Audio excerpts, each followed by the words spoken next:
네, 3인칭 시사시점 김과장의 김민하 시사평론가 나오셨고요. 오늘의 장성철 대구 가톨릭대 특임 교수 나오셨습니다. 두 분 안녕하세요. 네, 안녕하세요. 네, 장성철 교수님 살아 있습니다. 아, 네. 힘내십시오. 네. 그래도 알겠습니다. 저명하시니까 전화도 오고 그런 거죠. 저는 뭐 전화하는커녕 고요하고 일상이 평온합니다. 전화할 만한 이야기를 안 하시니까 그런 거 아니에요? 그런가요? 분발하겠습니다. 분발하십시오. 아니 근데 네. 저는 저 민주당 우상호 위원장님과 예. 김민하 평론가님께 좀 부탁드리고 싶은 말씀이 있어요. 네, 뭔데요? 어제 김민하 평론가님도 저 옹호해주고 좀 방어해주시는 얘기를 하던데 예, 진보 쪽에 계시는 분들이 저 네. 옹호해주면 저 진짜 더 혼나요. 맞아요. 차라리 예. 저를 더 혼내주십시오. 네, 알겠습니다.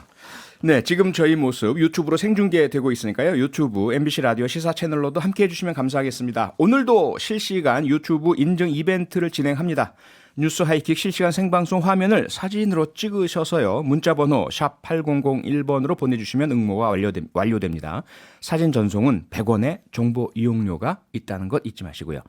한 분 추첨해서 치킨 쿠폰 보내드립니다. 당첨자는요. 오늘 저녁 7시 35분에 발표해 드리겠습니다.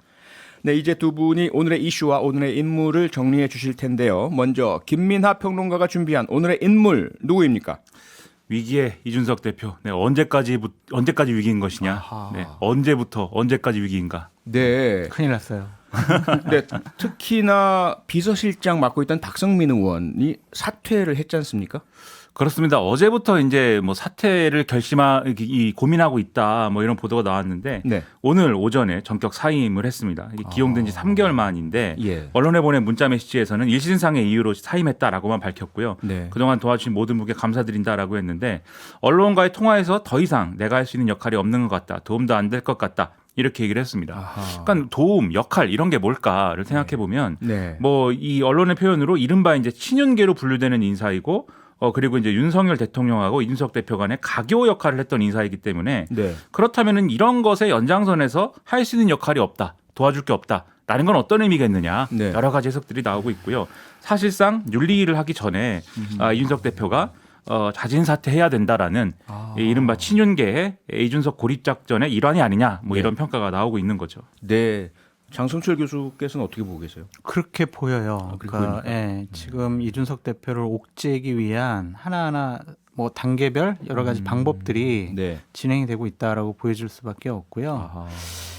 이준석 대표도 본능적으로 나는 위험한 것 같아라고 느끼는 것 같아요. 아하. 그래서 어제 뭐 페이스북에도 그런 예. 글을 썼고 또 오늘 뭐 월성 뭐 거기 또 가서 여러 가지 나는 윤석열 대통령하고 그렇게 나쁜 사이 아니야라고 이미지를 주게 한 것 같은데 네. 지금 돌아가는 상황은 상당히 어렵다. 그러니까 예를 들면은 그 당시에 뭐 이런 증거를 뭐 인멸하기 위해서 뭐 여러 가지 활동을 했던 네. 김철근 정무실장에 대해서 예. 경찰이 입건을 했다, 피의자로 전환했다 이런 얘기까지 들리잖아요. 네. 그렇죠. 그러니까 이러한 것들이 다 옥죄는 것 같아요. 아하. 분위기 안 좋아요. 네. 큰일 났어요.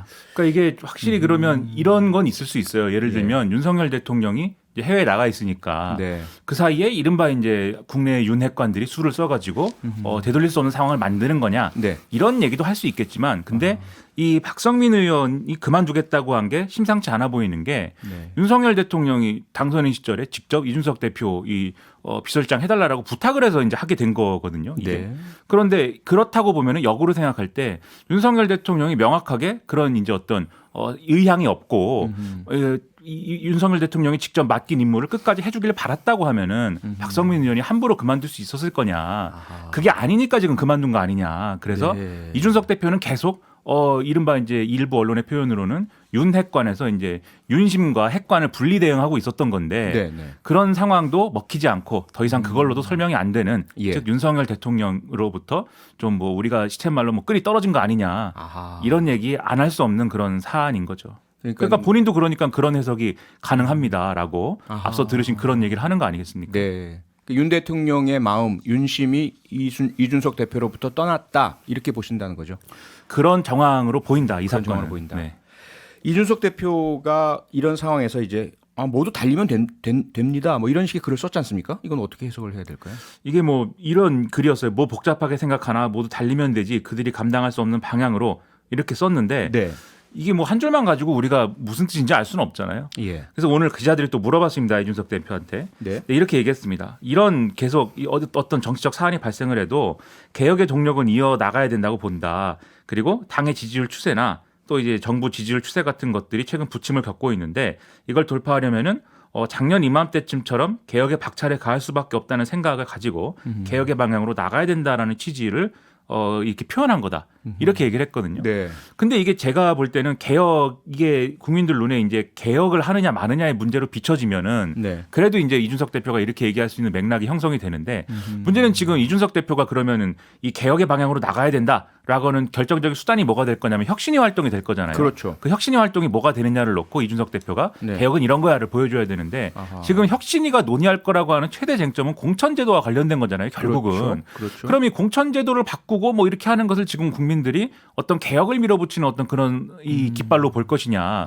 오히려 지금 상황에서는 뭔가 밥그릇 싸움 아니야? 이렇게 볼 가능성이 큰 것 같아서 네. 이게 이 개혁이냐라는 거에 대해서는 여러 가지 논란이 있을 수밖에 없는 것 같고 네. 그리고 오히려 제가 이 당 지지율이나 그다음에 대통령 관련 지지율이나 이런 것들의 요즘의 변화나 이런 것들은 예. 결국은 대통령이 잘하고 있는 거냐 아니냐를 얘기를 해야 되는 문제로 보이거든요. 네. 예를 들면 대통령 지지율이 왜 하락했느냐는 좀 이따도 뭐 얘기할 것 같지만 뭐 제가 볼 땐 영부인 문제도 있는 것 같고 예. 인사 문제, 뭐 예. 경찰과의 논란, 뭐 이런 것들 민생을 왜 챙기지 않느냐 이런 이제 인식들이 있기 때문에 대통령 지지율이 떨어지는 건데 네. 그렇다면 여기에 대해서 당이 쓴소리를 하고 어떤 태도를 가질 것이냐에 대한 당정 관계가 확실히 형성이 돼야 되지 않습니까? 그렇죠. 근데 앞서도 말씀드렸듯이 이준석 대표가 자기도 정치적으로 위험하다 보니까 윤석열 대통령 계속 바짓가랑에 잡고 끌려가는 듯한 아하. 그 모양새로만 지금 비춰질 수가 있는 거거든요. 네네. 그럼 오히려 이런 상황이기 때문에 개혁은 더더욱 안 되는 것이어서 이런 얘기가 먹힐 수 있을까도 저는 좀 의문입니다. 네. 저희가 좀 여기서 이거 따져봤으면 좋겠어요. 네. 왜 이준석 대표를 몰아내려고 하는 쪽에서는 어떠한 결정적인 좀 계기나 포인트가 있었을까라는 것을 좀 추정을 해서 따져봤으면 좋겠어요. 네. 그냥 괜찮았다. 그래 과거에 뭐 대선 후보 경선 과정에서 우리 편 안 들어줬고 대선 과정 중에서 윤석열 당시 후보를 상당히 괴롭혔다. 그런 사감만 가지고는 네. 이준석 대표를 쫓아내야 되겠다, 몰아내겠다라고 생각하는 것은 안 맞아요. 정치 승리성 안 맞죠. 네. 예. 그러면 왜 이준석 대표를 불편해할까? 그러니까 예를 들면 우리 이 자리에서 많이 분석을 해봤지만 네. 결국에는 빨리 윤석열 대통령 측근들이 우리가 당을 접수해야 된다. 그래서 2024년도에 공천권을 우리가 주도해야 된다. 예. 그러기 위해서는 이준석 대표가 걸림돌인 것 같다. 아하. 라는 것만 가지고는 해석이 안 돼요. 왜냐하면 네. 내년 6월에 끝나고 내년 6월에 그냥 윤석열 대통령을 강하게 지지하는 그런 그룹에서 당대표를 뽑으면 되잖아요. 그렇죠. 근데 왜 1년 동안 못 기다렸느냐? 네. 그거는 이준석 대표는 우리 편이 아닌 것 같아. 우리 정권이 조금 어려워지면 우리에게 바로 칼을 들이댈 사람인 것 같아. 우리를 바로 뒤통수 칠 사람들인 것 같아. 쟤는 우리 편이 아니야라고 생각을 한 것 같아요. 그게 이제 몇 가지 포인트가 있는데 네네. 중요한 포인트 중에 하나가 저는 정점식 의원을 예. 안철수 의원이 최고위원으로 해달라고 요구를 했잖아요. 그랬죠. 정점식 추천을 의원, 안철수 의원이 정점식 의원을 어떻게 합니까? 그렇죠. 모르죠. 네. 그거는 분명히 윤석열 대통령이나 윤석열 대통령과 가까운 분들이 자, 그 정점식 의원 좀 최고위원 좀 해주라고 부탁을 했을 것 같아요. 아, 예. 이준석 대표 거부했잖아요. 그러니까요. 제가 아는 거면 이준석 대표도 분명히 알았을 거예요. 왜 안철수 대표가 왜 갑자기 정점식을? 이거는 대통령께서 좀 의중에 반영된 거 아닌가? 네. 라는 것을 분명히 알았을 텐데 어느 정도 화해 제스처 하려고 했으면 그 당시 그걸 받아들였어야 된다고 저는 생각이 들어요. 그러니까 그걸 안 받아들이니까 네. 야 이거 우리 편 아니네 라고 생각을 한 거고 예. 저 이제 월요일 날 와가지고 상당히 비판을 했던 아니 대통령이 처음 해외 순방 나가시는데 왜 공항에 안 나가냐 예. 무조건 나가서 인사드렸어야 된다라는 네. 부분에 대해서도 안 나가고 아이 뭐 허례허식 아이 필요 없어요 뭐 안 나가요 이런 식의 반응들이 아하. 이제 결정적으로 저 사람은 이제 우리가 손절해야 되겠다라는 네. 계기가 있었던 것 같아요. 물론 우리가 모르는 것이 더 많겠죠. 네. 근데 상징적으로 보면 그런 것들이 계기가 된 것 같아요. 알려진 바로는 두 가지가 핵심이다. 예. 근데 결과적으로 네. 이제 그런 생각을 하고 있다라고 전제를 하면은 저는 그게 지금 이제 대통령이 힘이 세고 잘 나가고 뭐 대통령이 뭐든지 해도 뭐 여론이 크게 그렇게 뭐 반발하지 않는 이런 시기라고 하면은 그렇게 여당이 대통령의 리더십을 쭉 뒷받침해가면서 그립을 세게 잡을 수 있도록 하는 환경을 조성하는 것도 필요할 수 있을 텐데 문제는 예. 그런 리더십이 뒤로 가면은 정권에 독이 되면 독이 됐지 득이 된 적은 없는 것 같아요 제 생각에. 그러니까요. 오히려 정권이 좀 무리할 때 이게 네. 한 지금은 분위기 좋지만 뭐 1년차 지나고 2년차 되고 이러면은 무리를 하지 않습니까? 네. 그 무리하는 것부터 이제 위기가 시작이 되는데 예. 그때 쓴소리할 수 있는 리더십이 있어야 될 텐데 지금 이렇게 그런 이유만이라고 한다면 네. 지금 이렇게 갈 경우에 지금 여당 내에 그런 리더십이 이제 존재할 수 있게 되는 상황이 되는 거냐? 충성 일변도만 남는다. 그렇죠. 그렇지 않을 거거든요. 예. 그러니까 이게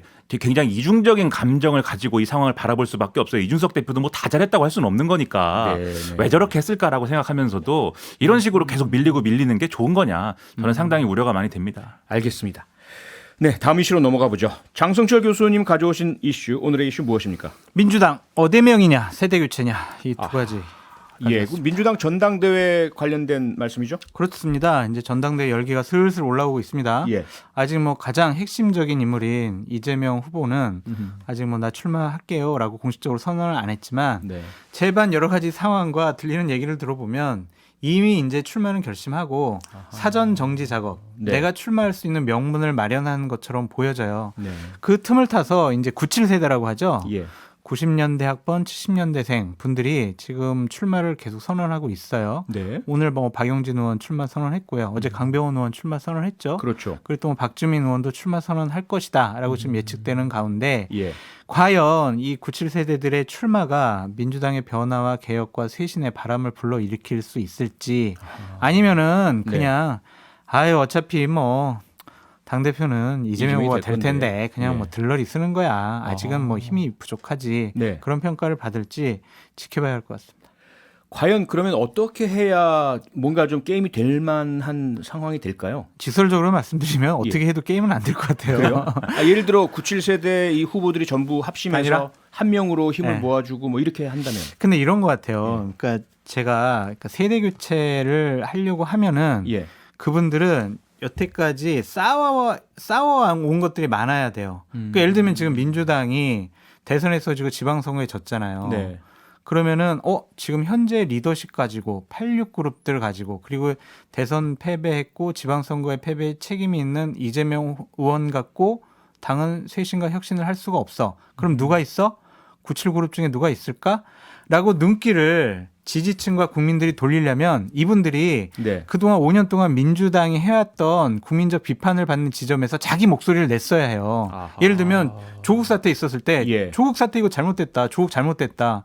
윤미향 사태 났을 때 예. 윤미향 잘못했다라고 국민들이 잘못했다고 인정했던 부분들에 대해서 네. 자기 목소리를 냈어야 한다고요. 네. 그래야 자기의 리더십이 갖춰지는 건데 그 당시에는 가만히 있었어요. 거의. 그 당시 그냥 소위 말하는 조금 박해 네 분 있었잖아요. 조금 비판을 했는데 예. 강하게 치고 나가서 우리 이렇게 가면 안 된다라고 강하게 얘기를 못 하더라고요. 그러니까 강하게 예를 들면 또 못했다. 검수완박 법안 처리 과정 중에서도 국민들은 이거 밀어붙이게 하는 거 좀 옳지 않은 것 같은데 근데 그냥 따랐잖아요. 그 예. 당시에 아무 목소리가 나오지 않았거든요. 예. 그런데 갑자기 저는 새로운 리더십을 갖고요. 민주당 변화와 개혁 쇄신하겠습니다. 이제 와서. 못 믿겠어요. 아. 그러니까 이분들의 외침과 울림이 네. 좀 그냥 동굴 안에서 외치는 것 같아요. 외부로 안 퍼져나가요. 예. 그래서 저는 되게 좀 회의적으로 보는 입장입니다. 네, 조금 박하신 것 같습니다. 조금 박해. 죄송합니다.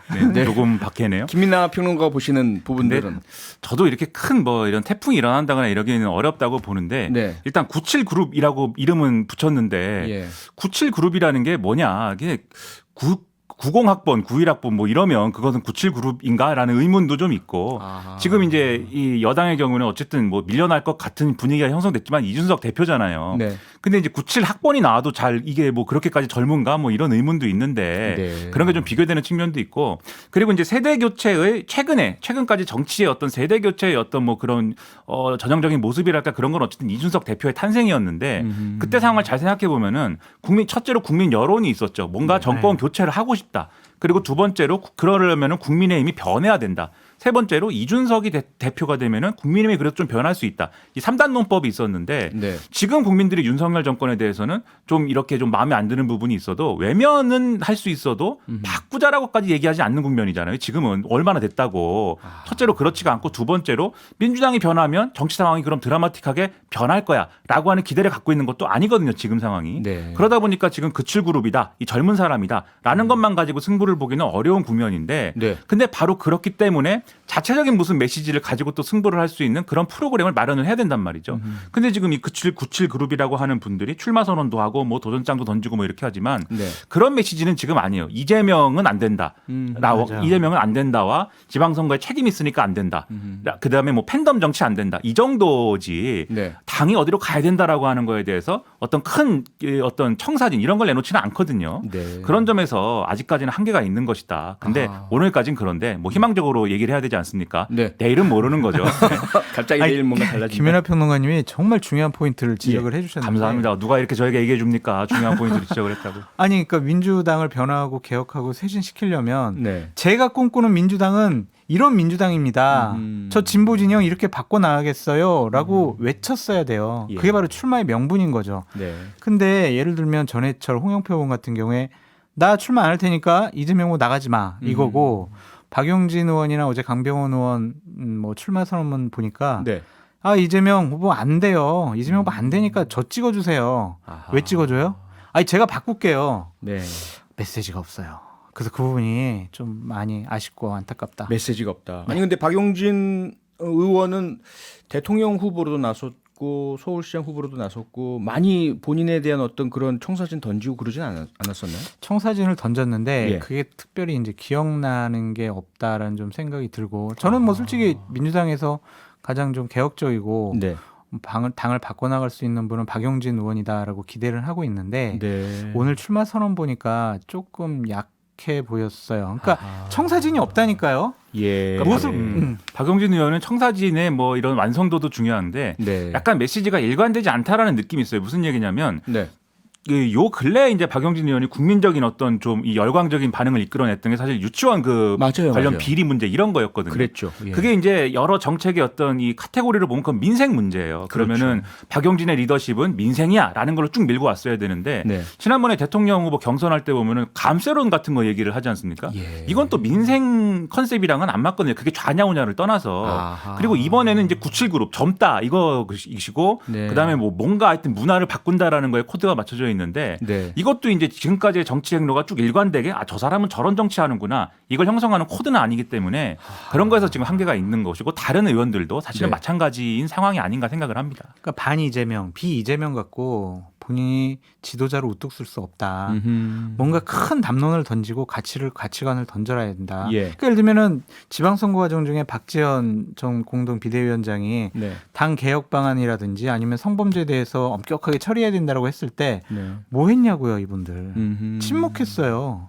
그런데 어떻게 지금 와서 민주당을 개혁할 수 있다라고 아하. 용기 있는 그러한 외침을 지를 수 있다라고 어떻게 믿어요? 그래서 좀 안타깝다는 거예요. 그러면 장성철 교수께서는 어차피 이재명 당대표 되죠. 예. 이것이다. 왜냐하면 지금 경선 룰도 마찬가지예요. 네. 뭐 권리당원 비율을 조금 높이고 국민 여론조사 좀 높인다고 하는데 예. 그러면은요 이재명 후보한테 더 유리해요. 그렇게 될 경우 그렇다면 어떤 결과가 올까요? 뭐 민주당이. 어떤 결과는 뭐 그냥 이재명 후보가 당 대표 되는 거죠. 그러니까 그 이후에 그 이후에요? 그것이 가져올 효과는 무엇일까요? 그 지금 30초 동안 말하기에는 너무 짧은 것 같습니다. 그래요? 부정적 뭐 상당히 갈등이 클 것이고 상당히 이제 당내에서? 수습하기 어려운 국면을 지날 텐데 그렇기 때문에 이재명 후보, 이재명 의원도 마찬가지로 네. 큰 청사진을 갖고 승부를 볼 생각을 해야 되고 그냥 뭐 단순히 뭐 내가 책임집니다 이것만 갖고는 아마 여러모로 이제 이후에 파장이 너무 클 것이다라고 생각을 합니다. 알겠습니다. 여기까지 하죠. 김민하 시사평론가 장성철 대구가톨릭대 태음 교수 두 분과 함께했습니다. 수고하셨습니다. 감사합니다. 평일 저녁 6시 5분에 여러분을 찾아갑니다. MBC 라디오 표창원의 뉴스 하이킥.